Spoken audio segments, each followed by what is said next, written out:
गंगापुर गांव में अपनी बूढ़ी माँ जानकी के साथ रहता था रणवीर। रणवीर का गांव में एक अजीब ही रुतबा था। उसकी ताकत और रुबाब ऐसा था कि लोग उससे आंखें मिलाने से भी कतराते थे। एक दोपहर रणवीर अपने आंगन में खाट पर लेटा था। तभी दूर से एक पुरानी आवाज उसके कानों में पड़ी।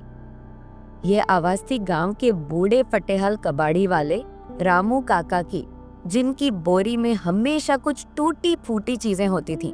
कबाड़ी वाला, कुछ है क्या घर में बेचने को? पुरानी चीजें, बेकार सामान। काका रामू की पुकार जरा ऊंची हुई तो रणवीर को नागवार गुजरी।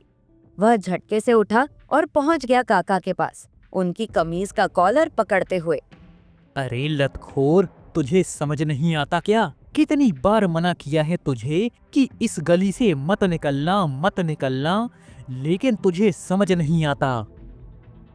तभी वहां रणवीर की माँ जानकी देवी आई और बेटे को शांत करने लगी।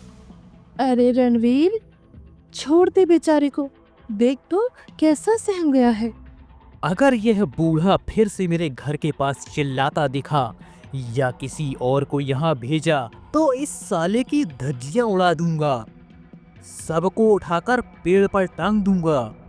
बड़ी अकड़ है तुझे, ये तेरी तरह निठल्ला नहीं है। बेटा अपना पेट पालने निकला है, जरा ऊंचा बोल दिया तो क्या हुआ? कम से कम इस उम्र में भी अपना पेट पालने के लिए मेहनत कर रहा है, और एक तू है जो माँ की कमाई में पल रहा है। इतना चिल्लाने की क्या जरूरत थी? कान पक गए मेरे। यह गुस्सा तो आना ही था। तू पत्थर का बन गया है क्या? दिल नाम की चीज है तुझमें? तेरी शिकायतें कम नहीं होती। इसी अकड़ की वजह से कोई पास नहीं आता तेरे। रणवीर की ताकत गांव भर में मशहूर थी। इसी डर से कोई उससे पंगा नहीं लेता था। एक रात रणवीर अपने घर के बाहर खड़ा था। तभी वहां से रमेश निकलता है, जो अपना दिन भर का काम निपटाकर लौट रहा था। रणवीर उसे रोक लेता है। ओए रमेश, किधर जा रहा है इतनी रात को? और यह जो तेरे जेब में कुछ खनक रहा है वो क्या है? रणवीर, छोड़ मुझे। मैं दिन भर मेहनत करके आ रहा हूँ और ये मेरी दिन भर की कमाई है। मेरे बच्चे घर पर भूखे बैठे हैं। भूखे बैठे हैं तो बैठे, निकाल सारे पैसे, वरना यहीं गाड़ दूंगा साले तुझे। रणवीर, ये मेरी मेहनत की कमाई है, मेरे बच्चों का निवाला है, ऐसा मत कर। निकालेगा या मैं निकालूं?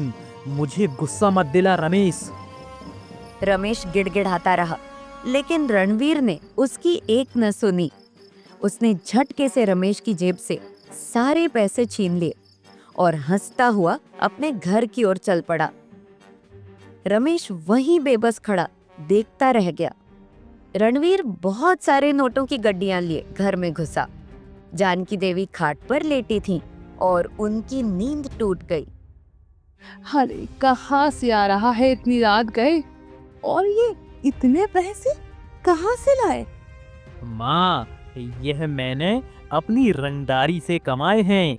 मैं इन पैसों से अपने लिए जिम का सामान लाऊंगा और खली जैसा बन जाऊंगा, फिर सब कोई मुझसे डरेगा। तूने ये रास्ता क्यों चुना? बेटे, तेरे बाबूजी होते तो शर्म से मर जाते तुझे ऐसे देखकर। अब क्या करें माँ, उनकी किस्मत में यही लिखा था। कैसी औलाद है रे तू मेरी? तू जो कर रहा है, जो कह रहा है, एक दिन जब कर्मों का हिसाब होगा ना, तब तू पछताएगा बहुत। ओह माँ, आपने नेताओं को नहीं देखा क्या? वो कितना कुछ करते हैं। लूटपाट, लोगों को सताना, औरतों पर बुरी नजर डालना, सब करते हैं। उन्हें तो कभी कोई कर्मों का फल नहीं देने आया। बेटा, कर्मों का फल सबको मिलता है, कोई बच नहीं पाता। हमें दिखता नहीं, पर हिसाब सबका होता है। रणवीर ने एक ठहाका लगाया, माँ की बात को हवा में उड़ा दिया। अरे मेरी बूढ़ी माँ, बड़ा हाथ मारा है। वो जो अपना बगल वाला पड़ोसी है ना, जो बड़ा संस्कारी बनता है, बस उसी से छीने हैं यह मैंने। क्या तूने एक मेहनतकश किसान की कमाई चुराई है? तुझे पता है ना, रमेश और उसकी बीवी दिन रात खेतों में पसीना बहाते हैं। ये उनकी फसलों की मेहनत है। माँ, मैं आपके इन उपदेशों से सुधरने वाला नहीं हूँ। चलिए चलिए, आप आराम कीजिए। अगली सुबह गांव में मातम पसरा था। रोने धोने की आवाजें सुनकर लोग घरों से बाहर आए। जानकी देवी भी अपने घर से कुछ दूर इकट्ठा भीड़ देखकर वहां पहुंची। जो कुछ उन्होंने देखा उससे उनके होश उड़ गए। सामने रमेश की लाश पड़ी थी और उसकी पत्नी ममता अपने बच्चों के साथ बिलख रही थी। हे भगवान, तूने ये क्या दिखा दिया मुझे? न जाने कौन घर से लाखों रुपए चुरा ले गया। कल रात ये घर आए और आते ही अपने आप को कमरे में बंद करके फांसी लगा ली। कल ही फसल बेचकर पैसे लाए थे। अब इन छोटे छोटे बच्चों को लेकर मैं कहाँ जाऊं? ये सब इस रणवीर की करतूत है। इसकी चोरी ने एक मासूम जान ले ली। अब रमेश के बच्चे जितना रोएंगे, ममता जितना तड़पेगी, उन सब की बद्दुआ रणवीर को लगेगी। जानकी देवी का मन बेचैन था। वह घर आई और रणवीर को कोसने लगी। अरे रे नामर्द, न जाने किस घड़ी में तू पैदा हो गया। वो देख बाहर रमेश का परिवार कैसे बिलक बिलक कर रो रहा है, और तू कहता है आराम से घर में बैठा है। अरे माँ, उसने अपने आप फांसी लगाई, मैंने थोड़ी ना मारा है उसे। वो खुद ही मरियल था, तो मैं क्या करूं? अरे तुझे पता भी है उसके बच्चे रो रो कर बेहाल हैं। ममता का भी बहुत बुरा हाल है, और बेचारी ममता की तो उम्र ही क्या है, इतनी कम उम्र में विधवा हो गई। अरे माँ, मैंने ममता भाभी के बारे में सोचा ही नहीं। कोई बात नहीं, उनसे कह देना मैं उनके बच्चों को तो नहीं पाल सकता, मगर उनका ख्याल जरूर रख लूंगा। अरे बेशरम, जरा तो शर्म कर। वो अभी अभी विधवा हुई है। ना जाने मैंने कौन से पाप किए थे जो तूने मेरी कोख से जन्म लिया। रणवीर सिर्फ नाम का ही इंसान था। उसके भीतर इंसानियत नाम की कोई चीज नहीं थी। अब वह रंगदारी के साथ साथ चोरी लूटपाट भी करने लगा था, और किसी की इज्जत करना तो उसे आता ही नहीं था। अब सुबह का निकला रणवीर देर शाम घर आता है और देखता है कि उसकी माँ खाट पर सोई हुई है।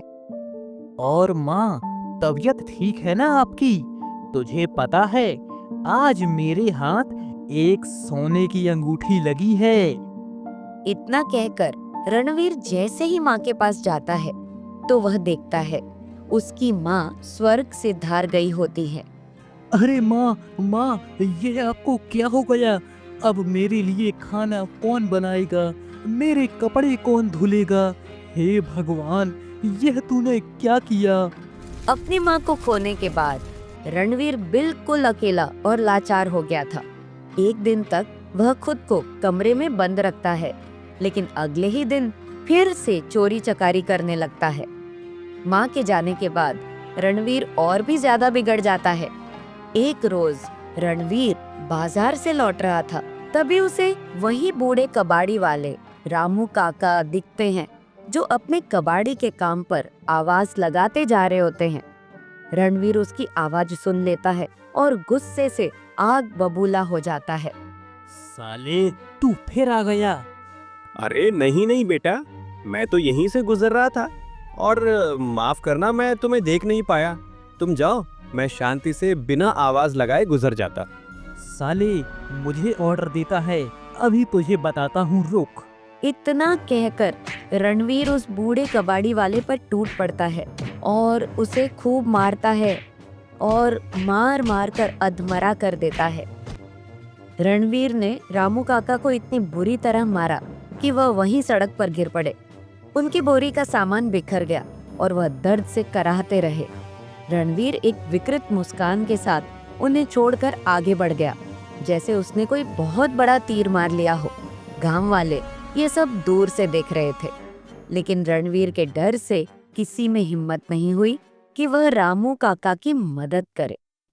अगले कुछ दिनों तक रणवीर अपनी रंगदारी और गुंडागर्दी में मस्त रहा।